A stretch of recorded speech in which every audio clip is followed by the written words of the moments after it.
G'day guys, and welcome to this Champions League edition of Beyond the 90. Apologies for not uploading a video last week. We had a bit of issues in the studio, but it's okay because I'll be giving you a wrap up of match day 2 in the Champions League with all the results and how the groups are now sitting. So we're going to start off with Group A. Group A, topping the group, is Atletico Madrid on 3 points. And they are followed by Juventus on 3 points as well. There was a real classic battle between these two in the last match. Ended a little bit disappointing with the results, however, but I do see these two being the front runners of this group. Although Malmo are being a real surprise in this group as well. They are also sitting on 3 points, as well as Olympiacos. So at the moment, Group A is quite level in the points range. However, I do feel that Atletico Madrid and Juventus have got a lot of quality. They should be able to finish off this group quite strongly come match day 3 and when they go through the replays of the next games. Atletico Madrid, Juventus topping this group. Olympiacos and Malmo, dark horses, don't count them out, but the quality with Atleti and Juventus is just far too strong. Group B sees Real Madrid topping the group on 6 points. Absolutely emphatic football coming from the defending champions. Gareth Bale's on song, Ronaldo's on song. James Rodriguez is playing fantastic football. The side is just gelling. Carlo Ancelotti has got his side playing fantastic football when it comes to European Champions League. Liverpool sitting on 3 points. A shock loss in match day 2 against Basel. They should have really finished them off. They are struggling heavily without Daniel Sturridge. Need to get him back in the squad as quickly as possible. Mario Balotelli is in a very disappointing run of form. So hopefully he can turn it around come match day 3 when they play Real Madrid, which would be an absolute classic. Basel sitting on 3 points after their 1-0 victory over Liverpool. Fantastic bounce back for them, considering they got absolutely belted in the first game by Real Madrid. It's impressive to see them bounce back, get the 1-0 victory over Liverpool, and now it sits them on song with 3 points sitting in that equal second. Ludogorets sitting bottom of the group with 0 points. It is a little bit of a misreflection of the way they are playing. They are playing some very fantastic football, just not getting the results. However, they are playing very well. Their style is fantastic. The way they knock the ball around and the way they link up is very impressive. So keep your eye on Ludogorets. I can see them becoming a threat more later on in this group, depending on who will go through between Basel and Liverpool. Ludogorets just seem to be the side that will be the dictators of who finishes in that second spot, rather than the actual sides battling for that second spot. Group C sees Monaco top the group on 4 points, equal first with Zenit St. Petersburg. Now, the draw that these two played out was absolutely shocking. Very safe football between the two sides. I expect a little bit more coming out when you're trying to battle for that all-important first position to get in the first pool.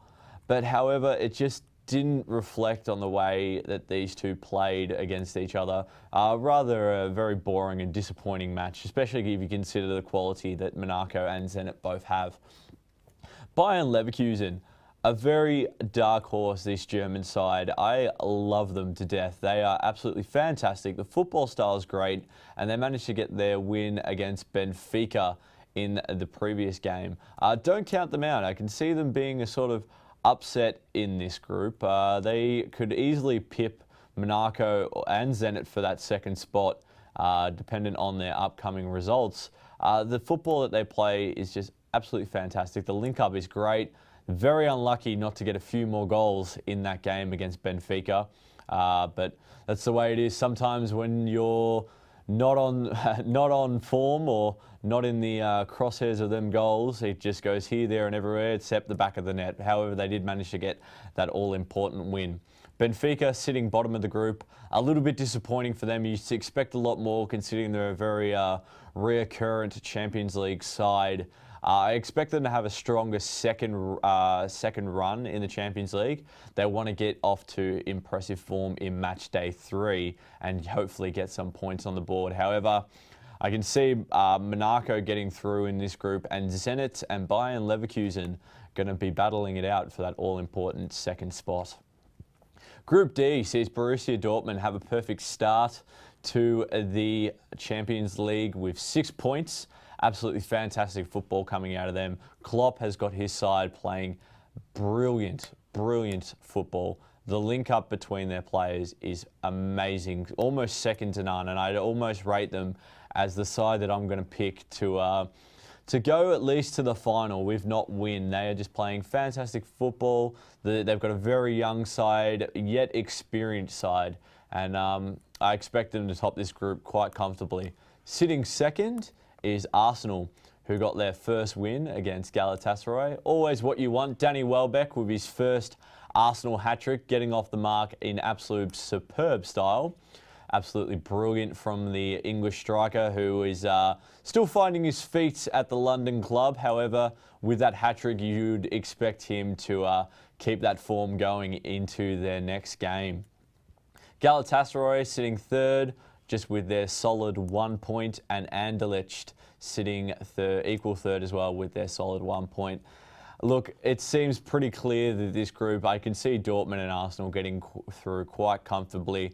Galatasaray might be a little bit of a thorn in the side to Arsenal. However, depending on the next coming couple of games that Arsenal will play, they'll need to get some very solid wins on the board to keep a little bit of breathing space between themselves and the Turkish club. Group E sees Bayern Munich with an absolute perfect start as well. The German sides are doing very well in this Champions League campaign. They sit on top of the group with 6 points. Roma, the Italians, sit second with 4 points. Fantastic football coming out of the Roman side. I love the way they seem to just be able to find each other on the park and always manage to find the back of the net, which is very impressive. Man City didn't really know what hit them when Francesco Totti nailed that equaliser past Joe Hart, and it was just brilliant. And always love to see Manchester City just struggle a little bit and just start to, come up against some sides that are equal against them, seeing as they have such a dominance in the English Premier League. So good on Roma for getting that all-important equaliser and stealing the point away. And of course, Manchester City sitting third with 1 point. Manuel Pellegrini will not be too happy with that. I expect them to start shifting around some of their squad members to really get the best out of their Champions League campaign. They should be aiming to finish in that all-important second spot, if not first. And Moscow sitting dead last. There's not much you can say for the Russians. The football just isn't there. They've got a lockout with their supporters after some racist chants, and it's just all going pear-shaped for them. So they will want to look to turn it around.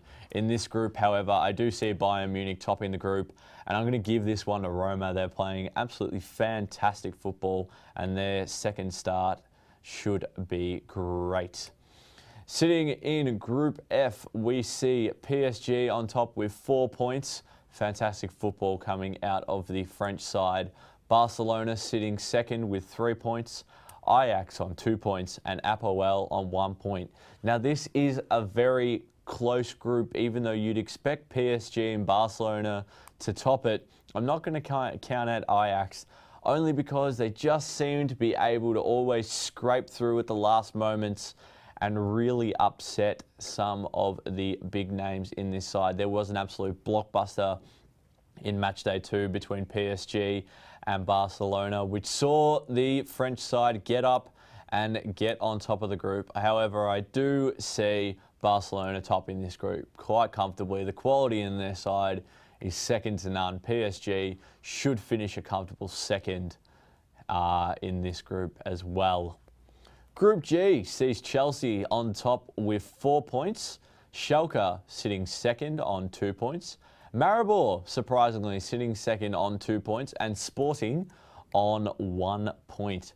Chelsea, look, what more can you say about Jose Mourinho's men? Fantastic football. They were, I believe, a little bit disappointed to only walk away with a point against Sporting.